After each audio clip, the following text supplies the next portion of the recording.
여러분 안녕하세요. 수학 시간이 시작되었습니다. 어제 배운 전개도 잘 기억나나요? 자, 먼저 전개도에 대한 내용을 먼저 살펴보고 본 수업을 시작하도록 하겠습니다. 수익 22쪽을 준비해 주세요. 자, 1번 문제 보겠습니다. 각기둥의 모서리를 잘라서 평면 위에 펼쳐 놓았더니 다음과 같이 되었습니다. 위와 같이 각기둥의 모서리를 잘라서 평면 위에 펼쳐 놓은 그림을 무엇이라고 하나요? 제목에 보면 보이죠, 여러분? 펼친 그림은 그렇죠. 전개도라고 하죠. 위의 그림을 접으면 어떤 도형이 되나요? 접었을 때의 모양을 상상해 봐도 되고요. 밑면이 어디인지 살펴보고 밑면의 모양을 잘 따져보면 어떤 도형이 되는지 알 수 있을 거예요. 선생님 힌트로 모양을 표시해 봤습니다. 밑면에 해당하는 모양을 어떤 도형이 될까요? 여러분들도 상상해서 한번 도형을 생각해 보도록 하세요. 2번 보도록 하겠습니다. 전개도를 보고 물음에 답하세요. 전개도를 접으면 어떤 도형이 되나요? 접었을 때의 모양을 상상해 보도록 하세요. 이 전개도는 비교적 쉽게 되어 있으니까 위와 아래에 있는 도형, 밑면의 모양을 살펴보면 여러분이 쉽게 어떤 도형이 되는지 살펴볼 수 있겠죠. 두 번째를 보겠습니다. 전개도를 접었을 때 선분, 기역, 니은과 맞닿는 선분은 어디일까요? 어디가 될까요? 여러분 머릿속에서 접기를 한번 해보세요.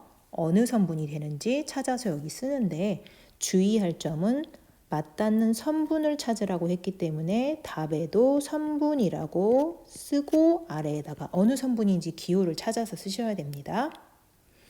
다음 문제. 전개도를 접었을 때 면, 디귿, 리을, 미음과 디귿, 리을, 미음이 어딘가 한번 볼까요? 디귿, 리을, 미음은 그렇죠. 여기 아래예요.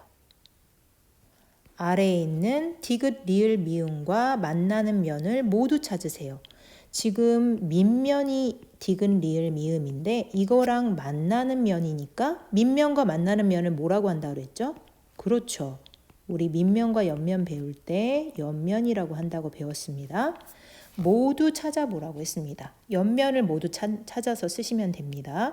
옆면이 이렇게 나와 있는데 요걸 찾아서 쓸 때는 지난번에 선생님이 얘기했던 것처럼 시계 반대 방향으로 쓰시면 되고 면이기 때문에 면이라고 표시한 뒤에 시계 반대 방향으로 기호를 쓰시면 됩니다. 나머지는 여러분들이 찾아보세요. 다음 문제로 넘어가겠습니다. 23쪽입니다. 전개도를 접어 각기둥을 만들었습니다. 네모안에 알맞은 수를 써넣으세요. 이것도 여러분들이 상상을 해봐야 되겠죠. 우리가 접었을 때 마주보는 모서리를 표시했던 거 기억나나요? 자, 요걸 알아야 되는데 이 모서리는 이 모서리와 만나죠. 그리고 이 모서리와 마주 봅니다. 힌트가 되었나요?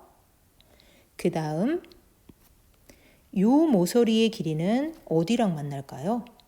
자, 머릿속에서 접어보시면 여기랑 만나게 되겠죠. 그러면 얘를 접었을 때는 어느 모서리가 될지 여기를 생각해 보세요. 요거랑 같은 길이가 여기가 되겠죠. 이 모서리는 요 밑면에서 어느 모서리에 해당되는지 생각해 보세요.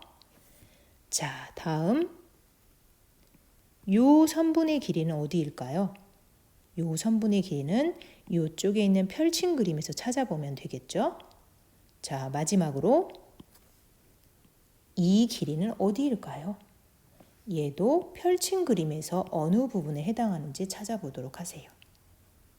자, 그러면 네 번째 문제를 보겠습니다. 이 문제는 조금 복잡하니까 집중해서 잘 들어주세요. 아래의 전개도를 접었을 때 각기둥을 설명한 것입니다. 조건이 세 가지가 나와 있는데 이 조건을 보고 밑면의 한 변의 길이를 구하세요. 요 한 변의 길이를 구하는 것이 문제입니다.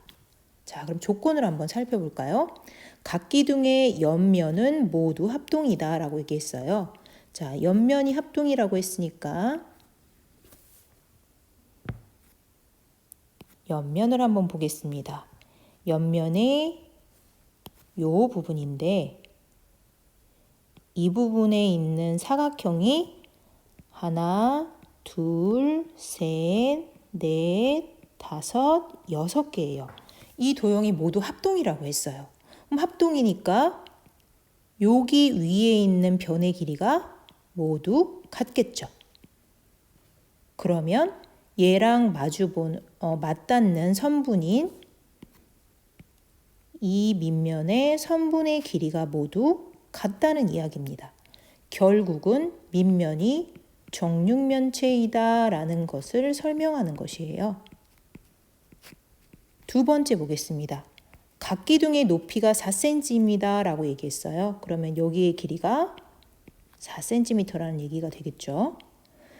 마지막으로 각기둥의 모든 모서리의 길이의 합이 48이라고 했어요. 그러면 모든 모서리의 길이가 어떻게 되는지 한번 살펴볼까요? 밑면이 정육면체인데 정육면체가 위에도 있고요. 여기처럼 아래에도 있습니다. 아래에 있는 모서리도 한번 살펴보면 이렇게 윗면과 아랫면 해서 정육면체 2개가 있고요. 그 다음에 옆면이 이렇게 6개가 있습니다. 하나, 둘, 셋, 넷, 다섯, 6. 자, 근데 이 모서리의 길이가 모두 48cm라고 나와 있어요. 그런데 우리가 알고 싶은 거는 요거 한 변의 길이가 얼마인지 이것이 궁금한 겁니다. 그러면 여러분들이 한번 살펴보면 밑면에서 요 한 변의 길이가 몇 개가 있나요? 한 변의 길이가 하나, 둘, 셋, 넷, 다섯, 6. 하나, 둘, 셋, 넷, 다섯, 6이죠. 6개니까 모두 12개가 됩니다. 그래서 이 길이가 얼마가 되는지 먼저 생각해 보고요. 자, 그 다음에 옆면의 모서리의 길이는 하나, 둘, 셋, 넷, 다섯, 6개가 되겠죠. 요 길이는 얘랑 맞닿기 때문에 요거 한 번만 세워주면 돼요. 그러면 옆면의 모서리가 여기의 길이가 4cm라고 여기 나와 있었죠? 그러면 요 길이가 4cm입니다. 4cm가 몇 개인가요? 그렇죠. 6개였어요. 그러면 옆면의 모서리의 개수는 24cm가 됩니다.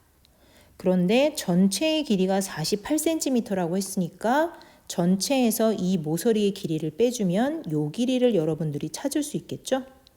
그러면 요 길이를 찾은 다음에 네모를 구하시면 됩니다.